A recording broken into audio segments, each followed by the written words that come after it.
Our next cards on the table guest is with me. I'm guessing that this fella is no stranger to referees' notebooks. Or maybe I'm wrong, I'm not quite sure. Carlton Palmer, thank you for joining us, sir. Pleasure. I would imagine you had a fair sprinkling of reds in your career, Well, not illustrious though it was. Yeah, a lot of people used to say that, but in actual fact, I only had in my career 7 red cards for somebody who played the way that I played. You know, I think that's quite reasonable. Very creditable and also, dare I say, surprising.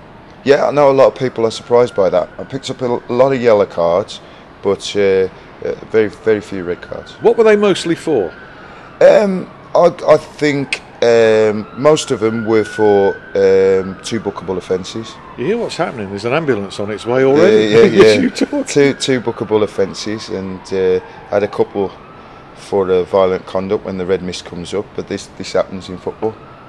And any back chat to referees? No. Never got booked for dissent. Never got booked for dissent. No, never ever. I mean, I always when I played a lot of the times, I always had good banter with the referees because I understand it's a difficult job, you know. So it is what it is. So a lot of the times I got on really well with referees. You're destroying your reputation as a mouthy player. Oh no, it was mouthy, without a shadow of doubt, you know. But I used to have a laugh with them as well, you know, and they used to tell me to shut up and get on with it, you know. So that was what it was. Could you do that now? No chance.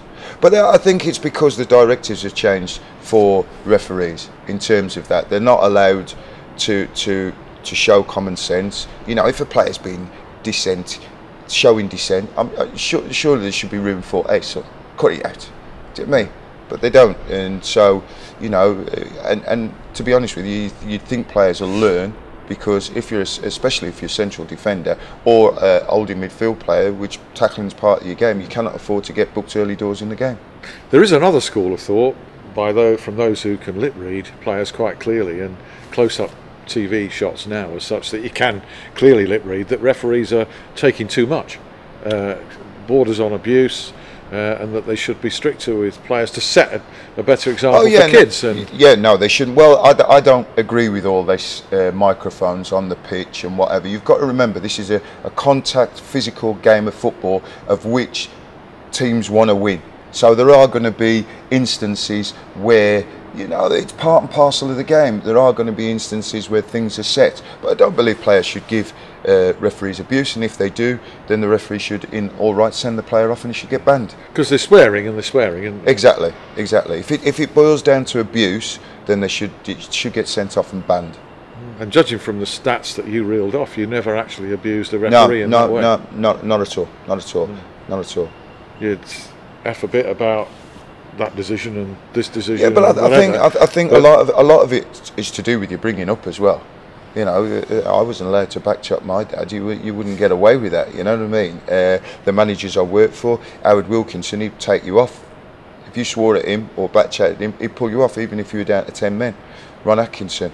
So it's all about discipline, which comes from and stems from your parents, the managers you play for, because they shouldn't allow it.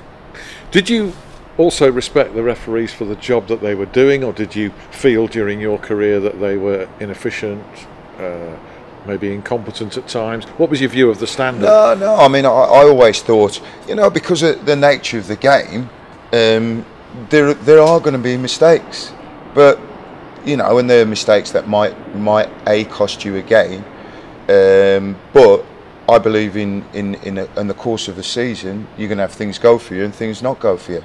So of course you're going to be upset if you think you should have had a penalty or it was the wrong decision. I probably got more upset as a manager because of the pressure and your job was on the line with it, you know. But not one decision will cost you your job as a manager. Not one decision will cost you, you know, if you're playing, even if you may lose the game because of the decision. By and large, you find the teams that win the leagues deserve to win it. The teams that get relegated deserve to get relegated. It's a very even approach that you're adopting there. But as you say, you referred to your managerial career. You were at Stockport. You were at Mansfield. And you had some very difficult times, didn't you? Yeah, difficult times. You don't get a job. It's very rare you get a job that you can take over where everything's hunky-dory. That's why they change managers, you know. Therefore you face difficult times, and so because of that you're under pressure and you react differently, you know. What do you feel now that you're out of management and you're a pundit and you can perhaps take a more objective view? What do you think of the behaviour in technical areas on the touchline and the remonstration that goes on with the fourth official almost constantly as a verbal punch bag, isn't he? You know, what do you think of that? Yeah, I think it's not right, but I understand the pressure the managers are under. But it's been dealt with right. I mean, Ince got a ban, Pardew got his ban, so it's been dealt with right. I think the FA and FIFA have to understand the pressure that these managers are under. That's got to change, because it's killing our game as well.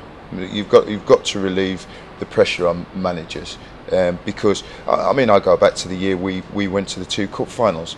If we were in the present day, the manager would have been out of work the first 10, 11 games that season. We went to 2 cup finals and finished 3rd or 4th in the Premier League. So you know, it is difficult. You know, managers who want to be successful, as they all do, you know, obviously vent their anger onto the nearest person that's there. If you relieve that pressure on managers and you get some more sanity into the game, then you're certainly easing some pressure on referees and match officials as well, aren't you? Absolutely. And but it's got to come from the FA. It's got to come from, you know, I mean, in this country now, we have, with all due respect, we have far too many foreigners. I don't mind foreigners coming into the game, because we have our lads going across the foreign. But Gareth Bale's gone to Real Madrid as one of the top players in Britain. You know, so if it's the top players that's coming in, then fine. But we you know, we have to get our British players out on that pitch, and the only way to do that is by giving the managers more time, much more time. How we get to that situation, it is anybody's guess, because we're getting increasingly more foreign owners. It's increasingly geared to finance rather than football. Would you agree? Absolutely. It's not going to happen. I fear for the game so much, because it's not going to happen, because the FA, they're all earning loads of money out of it. You know, football's becoming bigger and bigger business, so it's not going to happen. And the English game, as we know it, with the young kids coming through, it's going to be a thing of the past. You know, and so English players are not going to, English kids are not, even simple things like, my wife's a school teacher. Now, I learnt to play football in the playground, 2 jumpers down, tennis ball. It's all banned now. Health and safety. That's where you learnt to play. You know, the game of football. All of these things have been cut. So well, there are fewer playing fields for a start. Exactly. Less opportunity for kids to get involved. Yeah. Can you just lob one in at you at the end here? And thank you again for the chat. Referees, getting referees. Everybody wants to be a player. You know, you'd want to be a player more than a referee. Would you have ever, under any circumstances, entertained officiating? Would you have ever? What do you mean after I finished playing football? Yeah. Obviously the money that's being paid now, it would interest me. But if at the time when I finished playing, if they were paying 8-10 grand as they were at the time, no. And it's the same coaching. That's why I'm coaching abroad. The coaches now, and this is why, believe you me, I've been in Dubai for the last 5.5 years. Some of our top coaches are abroad, because the money that's being paid by these clubs for the youth team, the development and whatever, it's not enough money. Simple as. Those are the things that have got to be. So if you're a referee, you can earn £50,000 and you can keep your family and do the things you want to do, then of course you'd be interested as an ex-player. Do you see more players than ex-players? I think maybe not the top players, because the top players will finish this game. They don't need to work. They don't need to do anything. But maybe from the championship, the middle of the championship down, those players would then look to do that, because some of them will be earning more money than what they were earning playing. Yeah, good point. Carl, many thanks. Cheers. Good luck. Thanks very much. Cheers.